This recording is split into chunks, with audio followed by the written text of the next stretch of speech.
గౌరవ ముఖ్యమంత్రి గారు 14-19 క్రమంలో చిన్నాన్న గారు ఎమ్మెల్యేగా ఉండేటప్పుడు అనేక అభివృద్ధి పనులు కూడా చేయడం జరిగింది. చాలా వరకు కూడా సమస్యలు గ్రామంలో కనెక్టివిటీ రోడ్స్ కానీ, డ్రైన్స్ కానీ, వాటర్ ట్యాంక్స్ కానీ అనేక కట్టడం కూడా జరిగింది.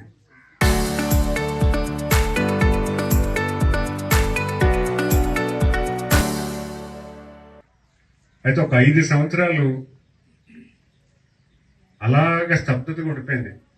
ఏమి చేయకుండా, ఎటువంటి అభివృద్ధి కలవచ్చకుండా, ఆరోగ్యరీత, విద్యారీత, అభివృద్ధి పట్ల కనీస సౌకర్యాలు కూడా కల్పించకుండా గత పాలకులు చేసినటువంటి నిర్వీర్యమైనటువంటి పరిపాలన వల్ల రాష్ట్రం వెనకబాటు వెళ్ళిపోయింది.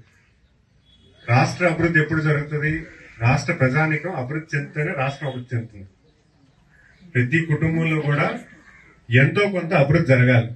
ఆరోగ్యరీత బాగుండాలి, విద్యారీత పిల్లలు బాగా చదువుకోవాలి, అంటే తల్లిదండ్రుల కన్నా పిల్లలు బాగా చదువుకోవాలి. ఆరోగ్యం కూడా మనకన్నా నెక్స్ట్ జనరేషన్ ఇంకా ఆరోగ్యంగా ఉండడానికి మనం ఏం చేయాలి. అలాగే సంపదలో కూడా రైతువారి సంపద ఉంది. రైతువారి సంపద ఉంచుకొని ఇంకొక ఉద్యోగం కల్పిస్తే ఇక్కడెక్కడ ఉద్యోగంలో ఉంటే అటు వ్యవసాయం చేసుకోవచ్చు, ఉద్యోగం చేసుకోవచ్చు.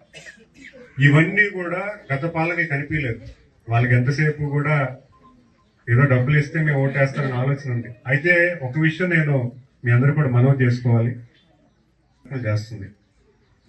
వాళ్ళ 5 సంవత్సరాలు పెన్షన్కి 91,000 ఖర్చు పెడితే మన 26 మాసాల్లో 70,000 కోట్లు ఖర్చు పెట్టింది. 70,000 కోట్లు అంటే వాళ్ళ 5 సంవత్సరాలు ఖర్చు పెట్టింది మనం 32 మాసాలు, మన 3 సంవత్సరాల్లోనే ఖర్చు పెడుతున్నాం. 5 సంవత్సరాలు ఖర్చు పెట్టింది మనం 3 సంవత్సరాల్లోనే పెన్షన్ రూపంలో ఇస్తున్నాం. తల్లికి వందనం కింద వాళ్ళ అమ్మఒడి అని చెప్పారు. ఎంతమంది ఉంటే అంతమందికి ఇస్తా అన్నారు, కానీ ఒక్కరికి ఇవ్వడం జరిగింది. వాళ్ళ బడ్జెట్ కేవలం 4,500 కోట్లు మాత్రమే.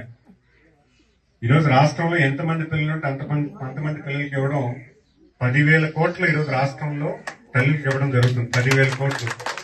చాలా 5 సంవత్సరాలు కలిపితే ఎంత ఖర్చు పెడతారు? 25,000. మనం 2 సంవత్సరాల్లోనే 21,000 ఖర్చు పెట్టాం.